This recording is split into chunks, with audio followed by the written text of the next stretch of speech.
అమరావతి ఒక green field city sir.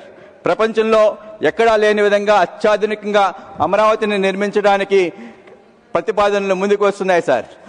అదేవిధంగా మా నాయకుడు చంద్రబాబు నాయుడు గారు బ్రౌన్ ఫీల్డ్ సిటీ హైదరాబాద్ని మహానగరంగా తీర్చిదిద్దారు సార్.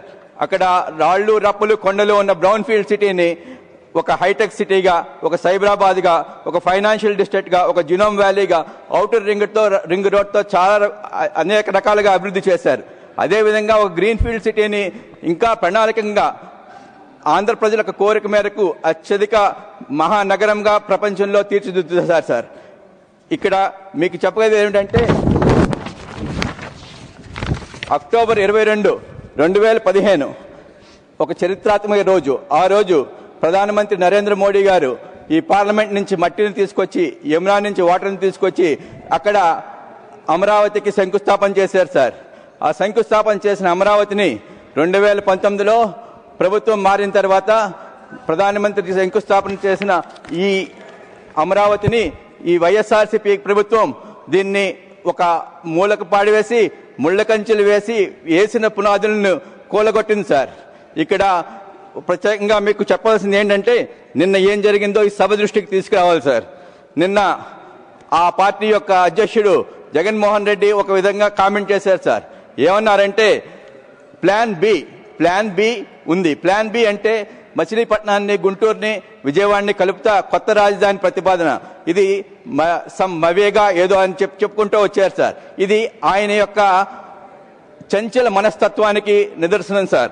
ఆయన ప్రతి విషయంలో కూడా నిర్మానుషంగా పారిన వాటర్లో రాయేసి దాంట్లో వాటర్ చిందితే దాన్ని ఆనందించే చంచల మనస్తత్వం సార్. ఇటువంటి మనస్తత్వం ఉన్నవాళ్ళు రాష్ట్రానికి అరాచకం సృష్టిస్తారు. 40 రాజకీయ పార్టీలు ఏకదాటిగా దేశమంతా సపోర్ట్ చేసి ఈ బిల్లుని ముందుకు తీసుకెళ్తుంటే మా రాష్ట్రంలో ఉన్న ఈ రాజకీయ పార్టీ ఈ బిల్లుని వ్యతిరేకిస్తుంది. దీన్ని ప్రజలందరూ గమనిస్తారు సార్. ఇక్కడ అంచేతే 2019లో వీరు చేసిన అరాచకాలు 2014 నుంచి 19 వరకు వీరు అమరావతి రాజధాని అని చెప్పారు సార్. 2019 నుంచి 24 వరకు 3 రాజధానులు 3 ముక్కలు అన్నారు సార్. ఇప్పుడు కొత్తగా 2024లో మవేగా అన్నారు సార్. 2029లో ఇంకో కొత్త పేరు చెప్తారు సార్. పులివెందుల, కడప, ఇంకో ఏదో ఒక పేరు చెప్తారు సార్. వీరంతా కూడా వికృత రూపంలో రాష్ట్రానికి పట్టిన శాపము కింద మాకు ఈ పార్టీ ఉంది సార్. ఈ వైఎస్ఆర్సీపీ పార్టీ రాష్ట్రాన్ని అభివృద్ధి చెందడానికి ఇష్టపడదు, రాష్ట్రంలో చేసే పనులకి ఇష్టపడదు. వారు ఈ విధంగా వాకౌట్ చేయటం చాలా దుర్మార్గకరం. ఇది దేశ ప్రజలందరూ ఈ పార్లమెంట్ సాక్షిగా చూస్తున్నారు సార్. వీరు చేసిన పాపాలు, వీరు చేసిన అన్యాయాలు సార్. ఇక్కడ అమరావతి మహిళలు, అమరావతి యొక్క దీక్షల గురించి ఒక మాట చెప్పుకోవాలి సార్. స్వతంత్ర ఉద్యమంలో మహాత్మా గాంధీ గారు స్వతంత్ర ఉద్యమం చేస్తూ నగరాలు తిరుగుతున్నప్పుడు అక్కడ మహిళలు ముందుకొచ్చి వారి నగలను దానమిచ్చి మహాత్మా గాంధీ గారికి సపోర్ట్ చేశారంట సార్. దానివల్లనే భారతదేశానికి స్వతంత్రం వచ్చింది. ఆ విధంగా సపోర్ట్ చేసిన వల్లనే అదేవిధంగా ఈ అమరావతిలో ఉద్యమం చేస్తున్నప్పుడు అదేవిధంగా మహిళలందరూ ఉద్యమం చేస్తున్నట్టు మా గౌరవ ముఖ్యమంత్రి గారి భార్య, మా తల్లి గారు భువనేశ్వరి గారు ఆ ప్రాంతానికి వెళ్ళి ఆ ఉద్యమం ఒక రూపు చూసి ఆ చేతిలో ఉన్న 2 గాజులు తీసుకెళ్లి ఇచ్చారు సార్. ఇది స్వతంత్ర ఉద్యమం ఆ రోజు ఎలా వచ్చిందో ఇవాళ అమరావతి ఉద్యమం కూడా అదే విధంగా ముందుకు సాగి రైతుల యొక్క విజయంగా తెలియజేస్తున్నాం సార్.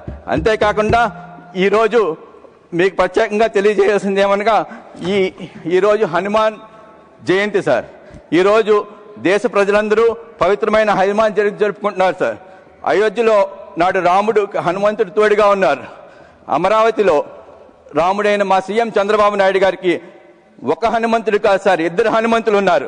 ఒకరు పవన్ కళ్యాణ్ గారు అయితే మరొకరు యువ నాయకులు లోకేష్ గారు. ధర్మం కోసం జరిగిన యుద్ధంలో రాముడి మార్గంలో నడిచి దేశ రక్షణ చేసిన ఆ హనుమంతుడైతే అమరావతి కోసం జరిగిన యుద్ధంలో మా రాముడి మాటే శాసనంగా మా 2 హనుమంతులు దుష్ట రక్షణ కోసం పోరాడుతున్నారు సార్. ఈరోజు ఎంతో పట్టుదలతో ఈ బిల్లు ముందు 5 కోట్ల ఆంధ్ర ప్రజలకు ముందుండి చూడాలి, ఆంధ్ర ప్రజల ఆనందం